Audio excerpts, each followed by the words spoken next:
Niajeneaje wase, karibuni sana Automobile Cafe. Adaka yo guy kama kawaida kama dawa. So manze, subscribeini, endeleeni ku like, endeleeni ku comment, endeleeni ku share. This episodes ni cafe session kama kawaida. We talking about builds. Na leo nimeamua kufanya episode yangu kwa farm huku kwa bushes So first of all, I need to apologize to you guys. There's a project we've been doing, hiyo Nissan March, but unfortunately hiyo gari haikuweza kufit kategoria zile gari ningependa ku keep forever.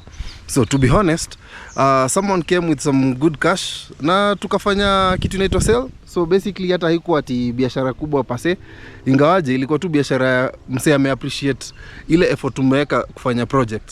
So basically tukamuzia ndai, na after kuuza gari tukafuata a car that we've been looking for a very very long time. Na hii gari niko na history nayo, and it is way better off than what we had initially. So that car is none other than the car I'm hiding from you, and that car is the Celica S162. So S162 was, let me say, it can be called the first generation of Celica, that is the first generation of Celica in the new Celica. Why am I calling it the new Celica? Celica ilikuwa na two chassis, kuna A series na T series. A series ilikuwa hiyo ya Celica, ile ya kwanza ilikuwa inakaa kama Ford, ya pili zilikuwa Celica Supra, na ya tatu pia Celica Supra. So wakati Toyota ili decide kufanya Celica ikuwe a brand kivyake, wali introduce hii gari. So in a way this can be the first T series Celica, ama the first Celica in the T series generation. But again, tukijumuisha Celica zote from generation 1 ile origi ya A series, hii itakuwa ni generation 4 ya Celica. So what I have here is a piece of art. It's a piece of art because this car was the time when Celica decided to be Celica and not the Celica Supra. And this car, in a way, was a Celica letdown, or also an upgrade in a way, because this is where the GT4 series started as well. This is where Celica became two-wheel and all-wheel. This is where the Celica variant killed the rear-wheel drive of the Celica, or drive option of the Celica. So with me here is this very cute, very pretty piece of art. It's a KAQ 386E Celica Toyota, which is a generation 4 in the full Celica scope, or alternatively generation 1 in the T series Celicas. So it is a very classical piece of art of the 80s, na gari yenyewe inakaa hivi.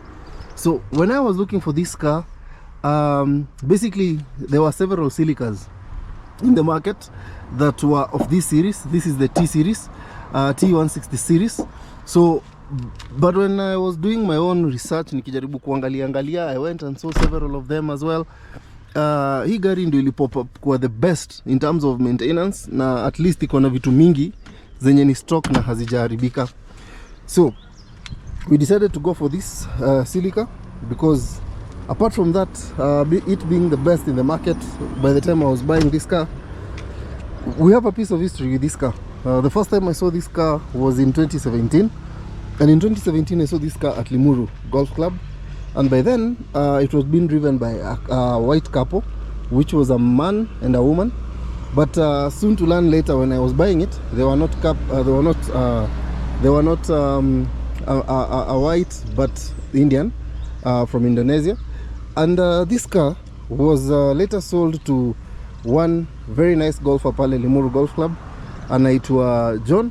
And later, after a year of consultations and a year of trying to talk to him so that I can have this Celica with me, he finally sold it to me on the 24th of December 2023.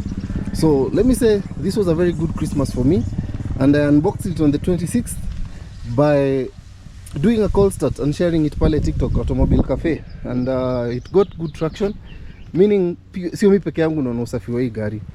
So this car is actually one of one of the trims ambazo ziko limited in the ST160 series, and gari yenyewe ndani iko this basic. So the car kama kawaida, Toyota in the 80s walikuwa wanafanya vitu zao. This is a temperature, this is a oil gauge. ilikuwa na odometer maximum yake ikiwa 180, alafu fuel gauge kama kawaida, temperature gauge pale na battery gauge pande hii, just like the Levin I once showed you guys. So the temperature gauge was here, and the red point rev ya hii gari ni 7000 revs.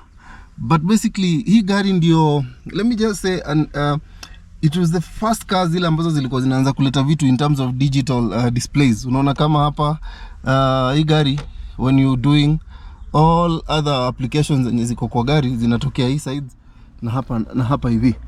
Basically zinawaka when you switch them on.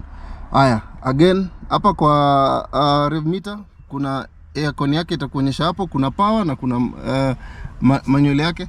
Hii gari basically iko na kila kitu yenye gari za saizi iko nao, but the only thing is that current cars are more perfect. But this was the first time when the Japanese were trying to do things way beyond their times. By the way, this car was an automatic car, and actually making it very special, it was an automatic vehicle, still is an automatic vehicle. The automatic gear shift works, and I'm planning to maintain it for the time being until I swap it to manual. Radio yake works perfectly fine. Let me show you. The radio works perfectly fine. Let me switch it on so that we can test a few applications hapa na pale. Radio yake ndio inafanya kazi vizuri kabisa. The clock still runs. Hii gari almost everything yake inafanya job vile inafaa. AC doesn't work. Some of these cabinets still works perfectly. This door on this side does not open for now, among the things we're planning to sort. Hii kioo hapa hivi ya kuangalia rear view, sorry, ilikuwa imetoka by the time I was getting it. Generally this car needs work in terms of usafi na hapa lazima nitafanya kazi na bidii kabisa. As you can see, kazi ipo. I was looking for project na nimepata. Kazi ipo kabisa. The seats ziko na kazi. It's not a walk in the park. This is going to be a project that for sure will show what we can do as Automobile Cafe, or basically how far we can go to bring back this car to life. So let's check the engine. Engine yake kidogo lazima uweke ugali. Weke ugali ndio ifunguke. Lazima tuweke ugali ndio ifunguke. But one thing that you must appreciate with this vehicle is that this car still runs on the original motor, or the original engine, without any swap. And the transmission as well has not been swapped by any chance. Sijui kama mliangalia pale hivyo nikionyesha pale kwa odometer, the car has done 360,000 kilometers, so far so good. And I'm sure this engine might take me for another 200,000 kilometers, 300,000 kilometers if well maintained and well kept. So hii gari have a lot of work to do. Unaona debris all over, kazi ni nyingi. Service yake pia nikiangalia ni machozi. You see how dark that can get? Kazi ipo. Hii gari iko na job mob sana. But again, it's worth it. I want to build it for keeps, unlike the other one yenye tulikuwa tunafanya simply because it was an economy project. This one fits perfectly fine. So far so good. The fan does not run automatic. In case actually ina run ukiwasha gari. The moment unawasha tu gari hivi imebypassiwa, fan inaanza kufanya kazi. So nikiangalia hapa kuna leaks kibao sana. Kuna leaks kibao from the steering, automatic steering mechanism. But again, I don't think if it's functional fully, because hata ukiwa ndani ukijaribu kuendesha gari yenyewe inaenda vile inataka. Ni kama haina hiyo control ya steering kabisa. For those who are asking if these lights are working, let me show you. Zinafanya job kabisa. Chani ya gari kwanza so that it's easy for me to switch it off. zinafanya job kabisa. Zinafanya job, unaona? Hizo zinafanya kazi. Basically gari yenyewe it's too loud, very loud. It has a back box as well, so that's why pia naisikia ikifanya vitu zake hivyo.